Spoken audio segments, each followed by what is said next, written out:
European union India आणि ट्रेक्स्टेब त्रिची यांच्या जिनी कार्यक्रमाअंतर्गत फिनिक्स महिला बहुउद्देशीय सेवाभावी संस्था आणि विद्यादीप फाउंडेशन यांच्या संयुक्त विद्यमाने 3 दिवसीय उद्योजकता विकास प्रशिक्षण हे म्हसरूळ येथे आयोजित करण्यात आले आहे। ग्रामीण भागातील महिला उद्योजकांसाठी माहिती तंत्रज्ञानाचा वापर करून आंतरराष्ट्रीय स्तरावर उद्योग वाढ प्रसाराच्या तंत्रज्ञान सुविधांची माहिती या कार्यक्रमामध्ये देण्यात आली। राहुल पवार, मंगल शिंदे, शुभांगी बैरागी, लक्ष्मी पवार, सारिका अहिरे यांसह सतीश शेंडे, स्वप्नील पगारे, प्राध्यापक डॉक्टर दीपक ताटपुजे, प्रतिज्ञा दाभाडे, प्रकल्प अधिकारी तसेच सुनीता पगारे आदी तज्ज्ञ व्यक्तींनी कार्यशाळेमध्ये मार्गदर्शन केले। ग्रीन क्लायमेट सपोर्टचा व्यवसाय वाढ लाभ घेण्यासाठी ग्रामीण महिला उद्योजकांना त्यांची आभासी व्यवसाय उपस्थिती आणि क्षमता निर्माण करून प्रोत्साहित करण्यासाठी ही प्रशिक्षण कार्यशाळा घेण्यात आली।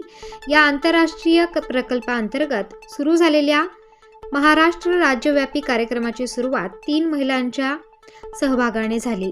या कार्यशाळेमध्ये महिलांनी त्यांच्या व्यवसायाचा सोशल मीडियावर प्रसार तसेच माहिती तंत्रज्ञानाच्या प्लॅटफॉर्मद्वारे व्यवसाय वाढ करण्यासाठीची अनेक तंत्रे अवगत करून प्रात्यक्षिकांसह कौशल्य प्राप्त करण्यासाठी प्रशिक्षण देण्यात आले। या महिलांच्या व्यवसाय वृद्धीसाठी ही कार्यशाळा नक्कीच उपयोगी ठरेल अशी आशा आयोजकांनी व्यक्त केली आहे। Star news bureau, Nashik.